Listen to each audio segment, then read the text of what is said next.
नमस्कार, आप देख रहे हैं आज तक। आपके साथ मैं हूं सईद अंसारी। उत्तर प्रदेश में सोमवार तक लॉकडाउन बढ़ा दिया गया है। अभी हफ्ते में 5 दिन का लॉकडाउन उत्तर प्रदेश में था।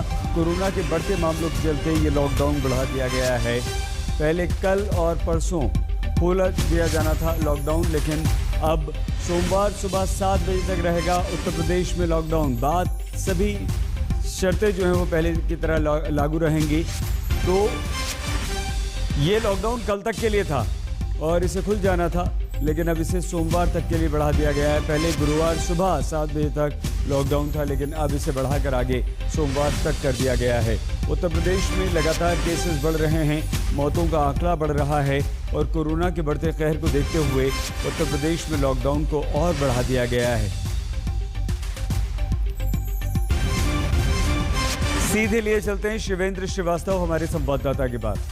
शिवेंद्र, क्या ये फैसला सिर्फ इस वजह से किया गया है क्योंकि उत्तर प्रदेश में कोरोना के केसेस बढ़ रहे हैं और मौतों का सिलसिला भी नहीं थम रहा है, या इसके अलावा कोई और कारण भी है? जी देखिए, अगर देखा जाए तो साफ तौर पर कारण यही है कि लगातार आंकड़ा यहाँ न सिर्फ बढ़ रहा है बल्कि अब गांव की तरफ ये संक्रमण बढ़ने की आशंका लगातार बढ़ रही है। इसीलिए सरकार ने ये जो लॉकडाउन है, ये कर्फ्यू है जिसको कर्फ्यू बोल रहे हैं, उसको बढ़ाने का फैसला किया है और अब सोमवार सुबह 7 बजे तक को बढ़ाया गया है। हालांकि पहले जो नियम बनाया गया था उसके हिसाब से कल और परसों, कल सुबह 7 बजे से लेकर के फ्राइडे की शाम को 8 बजे तक खोला जाना था, जिसमें लोग जरूरी अपने काम कर सके, लेकिन अभी वो भी खत्म कर दिया गया है और अगले सोमवार की सुबह 7 बजे तक इसको बढ़ा दिया गया है। और इस दौरान नियम पहले की तरह ही रहेंगे। तमाम जरूरी चीजों के अलावा सब कुछ बंद रहेगा।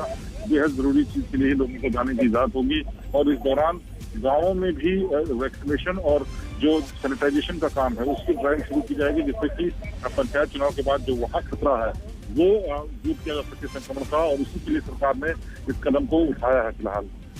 बहुत धन्यवाद शिवेंद्र श्रीवास्तव हमारे संवाददाता जानकारी दे रहे थे। उत्तर प्रदेश में अब लॉकडाउन को सोमवार तक के लिए बढ़ा दिया गया।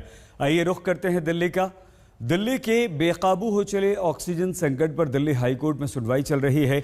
ऑक्सीजन सप्लाई का जिम्मा देख रहे ऑफिसर्स को अदालत में पेश होकर पूरा लेखा जोखा अब बताना होगा। अदालत ने दिल्ली को 700 मीट्रिक टन ऑक्सीजन हर रोज आपूर्ति न करने पर केंद्र को अवमानना का नोटिस भी दिया है। दिल्ली सरकार ने अदालत में कहा, हमें 550 टन ऑक्सीजन मिली जबकि रोज हमें 700 टन ऑक्सीजन की जरूरत होती है।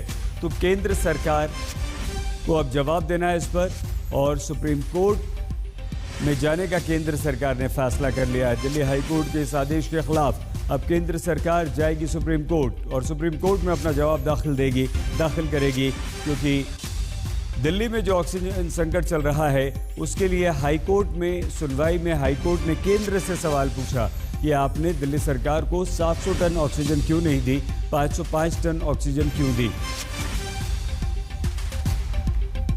दिल्ली में लगातार ऑक्सीजन संकट चल रहा है और पिछले 15 दिनों से दिल्ली में हर रोज ये लड़ाई होती है। ये खबरें आती हैं दिल्ली के कई सारे अस्पतालों से कि वहाँ पर ऑक्सीजन 2 घंटे 3 घंटे 5 घंटे के लिए बची है और उसके बाद लोगों की सांसें थम जाती हैं। कई मौतें हुई हैं। दिल्ली के 3 बड़े ऐसे हॉस्पिटल्स हैं जहाँ पर ऑक्सीजन ख़त्म हो जाने की वजह से मरीजों की मौत हुई है, और ये मौतें भी एक अस्पताल में 20, एक में 25 और एक अस्पताल में और 20 मौतें हुई, लेकिन वो उस अस्पताल ने ये मानने से इनकार कर दिया। सीधे संजय शर्मा के पास हम आपको लिए चलते हैं, हमारे संवाददाता के पास। संजय, जब हाईकोर्ट ने ये कहा कि आपने हमारे आदेश की अवमानना की है, उल्लंघन किया है, तो क्या हाईकोर्ट में जवाब नहीं देके सुप्रीम कोर्ट में जाने का केंद्र का फैसला क्यों? केंद्र सरकार ने सुप्रीम कोर्ट में हाई कोर्ट के उस आदेश को चुनौती दी है जिसमें केंद्र सरकार के 2 अधिकारियों का जो ऑक्सीजन से संबंधित सारी व्यवस्था देख रहे हैं उनको कोर्ट में तलब किया है। केंद्र सरकार का कहना है कि अभी कोर्ट में सवाल जवाब करने से ज्यादा जरूरी है कि लोगों तक ऑक्सीजन पहुंचाई जाए, लिहाजा उनके अधिकारियों का अपने दफ्तर में और अपना काम करना ज्यादा जरूरी है बजाय कि इसके। उन्होंने सुप्रीम कोर्ट में इस मामले को चैलेंज किया है, हाई कोर्ट के आदेश को।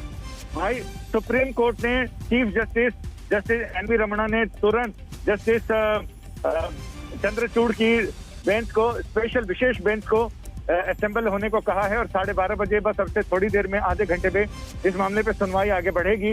इसमें जो पहले ऑक्सीजन का मामला सुन रहे थे जस्टिस चंद्रचूड़ जिस बेंच के अगवा हैं, इसके बाद जस्टिस एस रविंद्र भट्ट और जस्टिस एल.एन. राव इस बेंच का हिस्सा हैं। 2 जज यानी 3 जजों की विशेष पीठ इस मामले की सुनवाई करेगी और अभी थोड़ी देर में ही पता चल जाएगा कि आखिर हाई कोर्ट के आदेश पर सुप्रीम कोर्ट का रुख क्या है। तो ठीक है संजय, जैसे ही सुप्रीम कोर्ट में सुनवाई शुरू होती है हम दोबारा आपके पास आएंगे और वो खबर भी अपने दर्शकों को बताएंगे कि आखिर क्या हुआ। हाई कोर्ट ने केंद्र से जो जवाब मांगा था उसके खिलाफ अगर केंद्र सुप्रीम कोर्ट गया है तो वहां पर सुनवाई में सुप्रीम कोर्ट का रुख क्या है, सीधे आपको